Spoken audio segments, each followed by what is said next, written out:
একদিনে খাবার কত টাকার দেন? আমার পার ডে 30,000 টাকার খাবার লাগে। আচ্ছা, কতদিনে মাছ কেজিতে রূপান্তরিত হয়? গতানুগতিক অন্য দিনের মতো আজকের দিনটি নয়।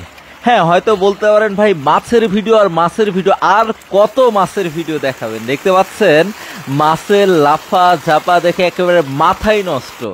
হ্যাঁ, কিভাবে উনি মাছ চাষ করছেন, কি কি মাছ আছে এই পুকুরে, বিস্তারিত আজকে আপনাদেরকে জানাতে চাই। আজকে আমরা চলে এলাম দিনাজপুরের ভারত সীমান্তের একটি মাছের পুকুরে। দেখতে পাচ্ছেন বাচ্চারাও খেলছে, তারাও দেখতে চায় কিভাবে মাছকে খাবার দেওয়া হয়। চলুন তাহলে দেখা যাক কিভাবে এই পুকুরে মাছ লালন পালন করেন।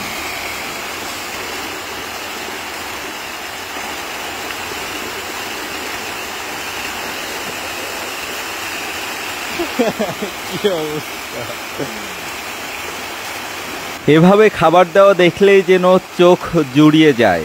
আমার পিছনের দৃশ্য দেখে মনে হবে যে মাছের যেন এক মহাসমুদ্র। এই যে দেখেন এত পরিমাণ মাছ এখানে আছে যে ওরা রুটিন করে খাবার খায়। একটা হচ্ছে সকালে আর একটা বিকেলে। দেখেন এখন কিন্তু খাবার দেওয়া হয় না, জাস্ট বস্তাগুলো রাখা হয়েছে এবং বিকেল হয়েছে, এই জন্য মাছগুলো খাবার খেতে চলে আসছে। আর পিচ্চিরাও দেখতে আসছে, তাই না? তোমরা দেখতে আসছো না? তো দেখতে পাচ্ছেন এই হচ্ছে ফিট, এবং মাছের অবস্থাটা দেখাই। এই যে যত ঢেউ দেখতেছেন এগুলো কিন্তু মাছ, সব মাছে ভরা এই জায়গাটা। দেখেন পুরোটাই কিন্তু মাছ আছে, সম্পূর্ণ জায়গা জুড়ে মাছ।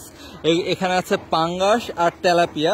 একটু পর খাবার দেওয়া হবে। খাবার দিলে এই জায়গায় থাকাই সম্ভব না, এত পরিমাণ এই জায়গাটাতে মানে পানির স্রোত হয়, অসম্ভব বিষয় হয়ে দাঁড়ায় এখানে থাকা। আমরা এখন আসছি দিনাজপুর একেবারে ভারত সীমান্তে আছি আমরা এখন, বর্ডারের কাছে।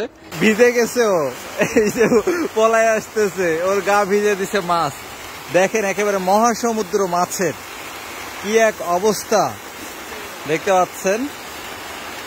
অবাক করা বিষয়, যিনি খাবার দিচ্ছে ওনার গা ইতিমধ্যে ভিজে গেছে আর কি। দেখেন মাছের স্রোত আপনাকে অবাক করবে। খাবার দেওয়ার সাথে সাথে কি এক অবস্থা এখানে তৈরি হয়। দেখেন খাবার দেওয়া অফ করছে, খাবার দেওয়ার সাথে সাথে এই জায়গার চিত্র একেবারে বদলে যায়।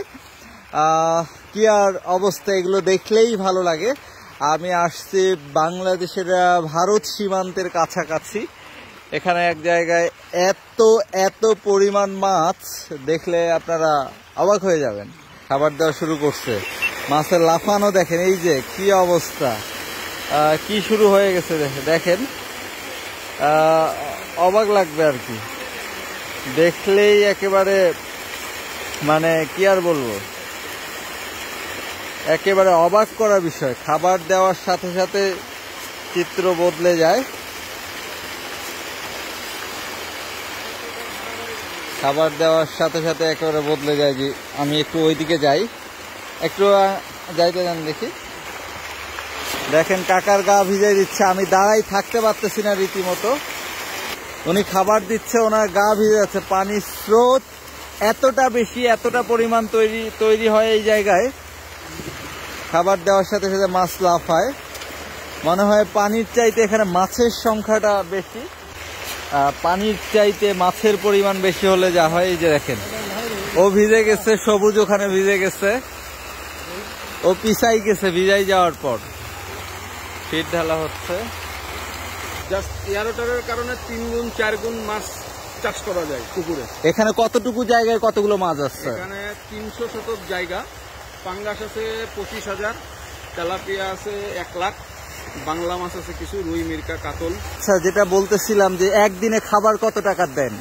আমার পার ডে 30,000 টাকার খাবার লাগে।